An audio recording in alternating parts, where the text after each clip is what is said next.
स्वागत है आपका बी न्यूज नेशन में। मैं हूं आबिद हुसैन शेख। आईटी रेड, कांग्रेस के रवैये पर बीजेपी का प्रहार। पिछले दिनों से राज्य में हो रहे आईटी छापामारी को कांग्रेस एक तरफ सियासी साजिश बताते हुए सिर्फ कांग्रेस और जेडीएस पर क्यों का सवाल उठाकर केंद्र सरकार को घेर रही है, तो बीजापुर में बीजेपी के एमएलसी अरुण शाहपुर ने पलटवार करते हुए कुमारस्वामी और सिद्धरामैया पर निशाना साधते हुए खुद सीएम गुप्तचर विभाग का गलत इस्तेमाल कर रहे हैं। सिद्धरामैया संविधान का अपमान कर रहे हैं। इनकम टैक्स रेड को जायज बताया बीजेपी जिला अध्यक्ष चंद्रशेखर कवटगी और पदाधिकारियों ने।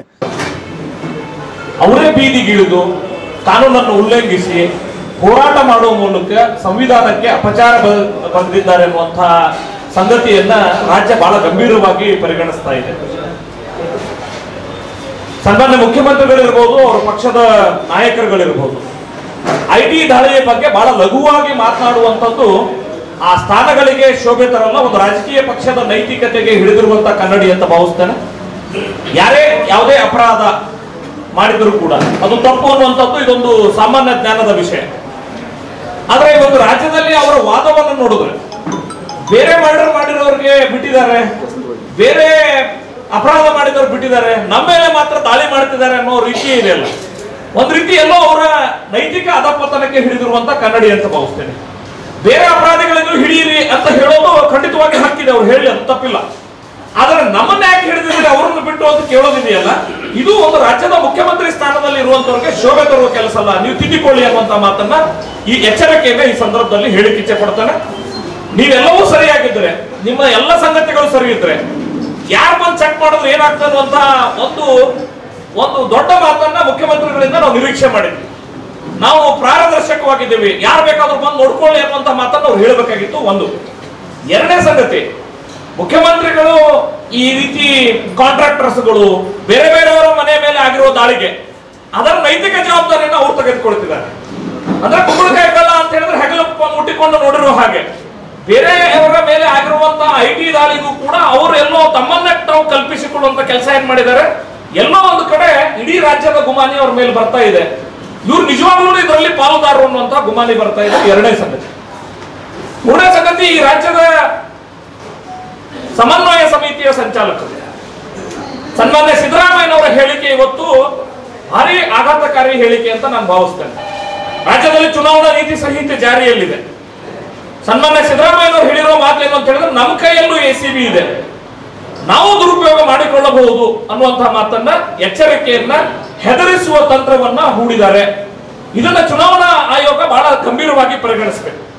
ರಾಜ್ಯದಲ್ಲಿರುವಂತಹ ಸರ್ಕಾರದ ಮುಖ್ಯಸ್ಥರು ಅಧಿಕೃತವಾಗಿ ಅವರಿಗೆ ಸ್ಥಾನಮಾನ ನೀಡಲಾಗಿದೆ, ಅವರು ವಿರೋಧ ಪಕ್ಷಗಳಿಗೆ, ಕರ್ನಾಟಕದಲ್ಲಿರುವಂತಹ ವಿರೋಧ ಪಕ್ಷಕ್ಕೆ ಎಸಿಬಿಯನ್ನ ನಾವು ಬಳಸಿಕೊಳ್ಳಬಹುದು ಅಂತ ಎಚ್ಚರಿಕೆ ಕೊಟ್ಟಿರೋದು ಇದು ನೇರ ಚುನಾವಣಾ ನೀತಿ ಸಂಹಿತೆ ಉಲ್ಲಂಘನೆ, ಅಧಿಕಾರ ದುರುಪಯೋಗ ಮಾಡಿಕೊಳ್ಳಬಹುದು ಅನ್ನುವಂತಹ ಮಾತನ್ನು ಅವ್ರು ಏನ್ ಹೇಳಿದ್ದಾರೆ, ಅವರ ಮೇಲೆ ಕ್ರಮ ಕೈಗೊಳ್ಳಬೇಕು ಅನ್ನುವಂತ ಆಗ್ರಹವನ್ನು ನಾನು ತಮ್ಮ ಮೂಲಕ ಮಾಡ್ಕೊಳ್ತೇನೆ।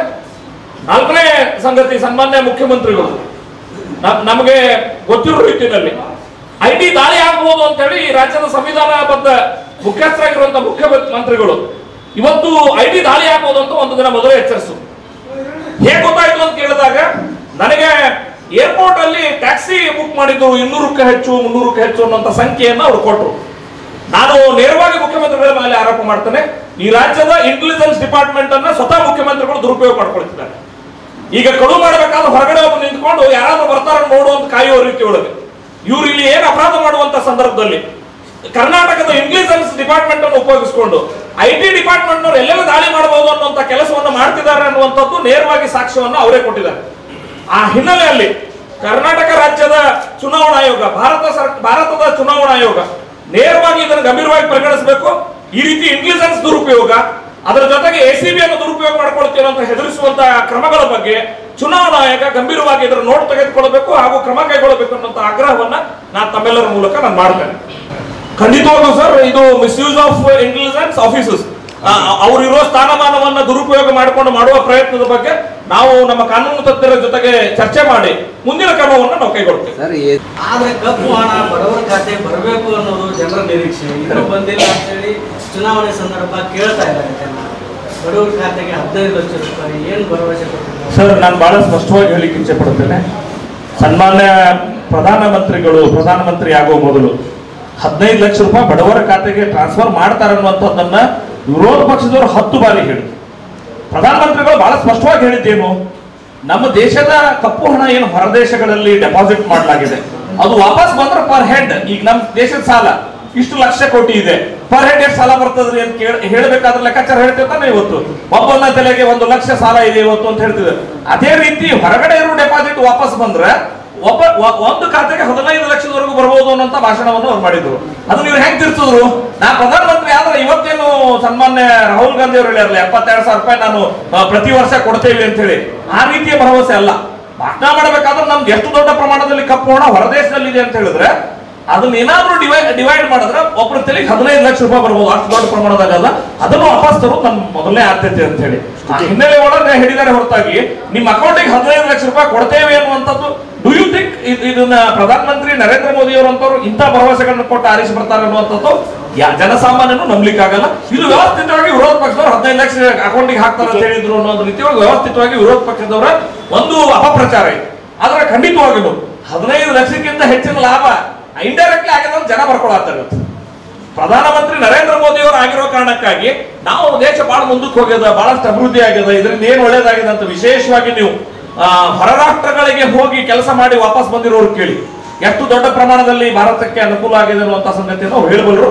ಬರ್ಲಿರುವಂತ ದಿನಗಳಲ್ಲಿ ಈಗ ನಿಮ್ಗೆ ಗೊತ್ತಿದೆ ಟ್ಯಾಕ್ಸ್ ರಿಫಾರ್ಮ್ಸ್, ನಮ್ಮಲ್ಲಿ GST ಬಗ್ಗೆ ಸರ್ ಬಹಳ ದೊಡ್ಡ ಏನೇನೋ ಕಲ್ಪನೆಗಳಿದ್ದು. ಇವು ಟ್ಯಾಕ್ಸ್ ರಿಫಾರ್ಮ್ಸ್ ಆಗಿರೋ ಕಾರಣಕ್ಕಾಗಿ ಅದನ್ನ ಸ್ಲ್ಯಾಬ್ಸ್ ಕೆಳಗಡೆ ತರೋ ಕೆಲಸ ಮಾಡಿದ್ರು. ಒಂದ್ ತಿಂಗಳಿಗೆ 1 ಲಕ್ಷ ಕೋಟಿ ರೂಪಾಯಿ ಟಾರ್ಗೆಟ್ ಇವತ್ತು. ಸೊ ಸರ್ಕಾರ ಸೋರಿಕೆಯನ್ನು ತಡೆಗಟ್ಟಿ ಒಂದ್ ತಿಂಗಳಿಗೆ 1 ಲಕ್ಷ ಕೋಟಿ ರೂಪಾಯಿ ಹಣ GST ಸಂಗ್ರಹ ಮಾಡ್ತಾ ಇದೆ. ಇನ್ಕಮ್ ಟ್ಯಾಕ್ಸ್ ಬೇಸ್ 1.5 ಟೈಮ್ಸ್ ಹೆಚ್ಚಾಗಿದೆ.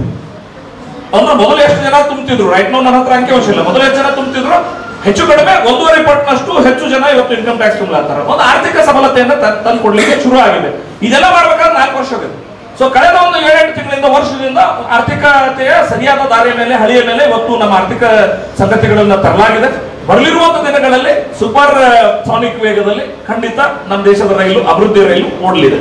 और खबरों के लिए देखते रहिए बी न्यूज नेशन। ಹಬ್ಬಗಳ ಪ್ರಯುಕ್ತ bumper offer, Silai world men's women's kids saris bumper offer, buy 3 get 3. Vijayapura ನಗರದಲ್ಲಿ ಬಟ್ಟೆ ಕ್ಷೇತ್ರದ ಹೆಸರುವಾಸಿಯಾದ ಗುರುಕುಲ್ ರಸ್ತೆಯಲ್ಲಿರುವ ಬ್ರಹ್ಮಾಂಡ ಸಿಲಾಯಿ ವರ್ಲ್ಡ್ ಶೋರೂಮ್ ನಲ್ಲಿ ಹಬ್ಬಗಳ ಪ್ರಯುಕ್ತ bumper offer, buy 3 get 3. Formal, casual, winter, westerns bumper offer, flat sale 299, 399, 499. ಇದು ಹಬ್ಬಗಳ ಪ್ರಯುಕ್ತ bumper offer. Buy 1 get 1 free. ಇದು offer silk saris, cotton saris, design ಸಾರೀಸ್ಗಳ ಮೇಲೆ ಬಂಪರ್ ಆಫರ್ ಲಾಭ ಪಡೆಯಿರಿ. ಈ ಆಫರ್ ಸೀಮಿತ ಅವಧಿಗೆ ಮಾತ್ರ.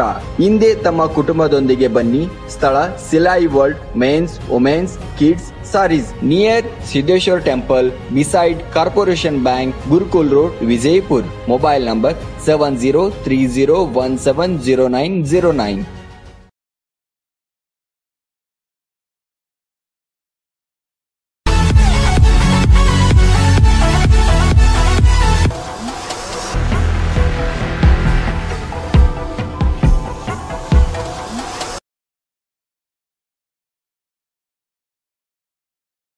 बी न्यूज नेशन के लेटेस्ट न्यूज़ों को अपने मोबाइल में देखने के लिए यूट्यूब में बी न्यूज नेशन के चैनल के सब्सक्राइब आइकॉन को दबाएं और फिर बेल आइकॉन को दबाने पर आप लेटेस्ट न्यूज़ों को देख सकते हैं।